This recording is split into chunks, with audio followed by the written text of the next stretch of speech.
ওরা তোমার মেয়ে নয়, ওরা আমার মেয়ে। আমি ওদের বাপ, আমি ওদের মা। জানি তো, জানি পারুল, জানি।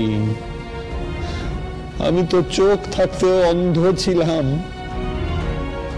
আমার তো ভরা সংসার ছিল, 2 মেয়ে, বউ। তাও আবার নজর গেছিল অন্য মেয়ের দিকে। কি মোহে যে আমি গেছিলাম। পাপ পাপ পাপ ঘিরে নিয়েছিল আমাকে। পাপ করেছি আমি, আমি পাপ।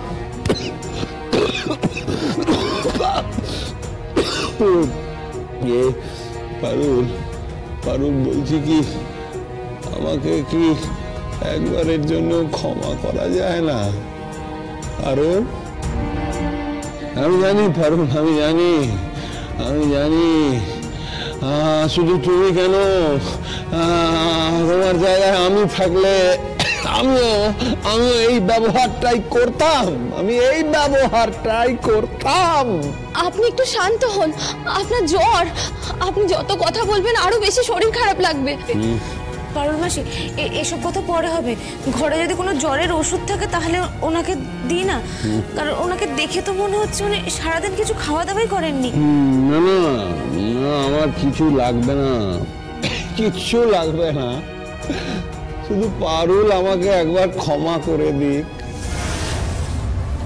জানো পারুল, আমি সেদিন মুখার্জি বাড়িতে গেছিলাম, আমি বলে দিয়ে এসেছি যে আমার মেয়ের দোষীরা শাস্তি না পাওয়া অবধি আমি মরছি না। বলে দিয়ে এসেছে।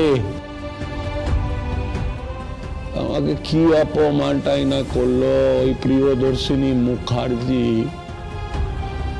কিন্তু জানো পারুল, একজন কিন্তু আমায় ক্ষমা করে দিয়েছে।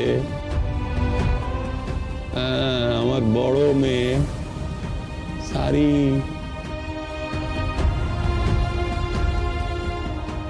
সে বলল আমাকে, বাবা বাবা তুমি এখানে এসো না, এসো এখানে। আমি বুঝলাম মেয়ে তো, ওর খারাপ লেগেছে, বাবার অপমানটা সহ্য করতে পারেনি।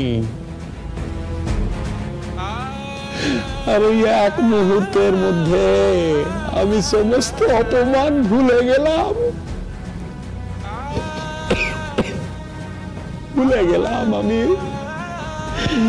বুঝতে পারলাম যে বাপ মেয়ের সম্পর্কটা কি।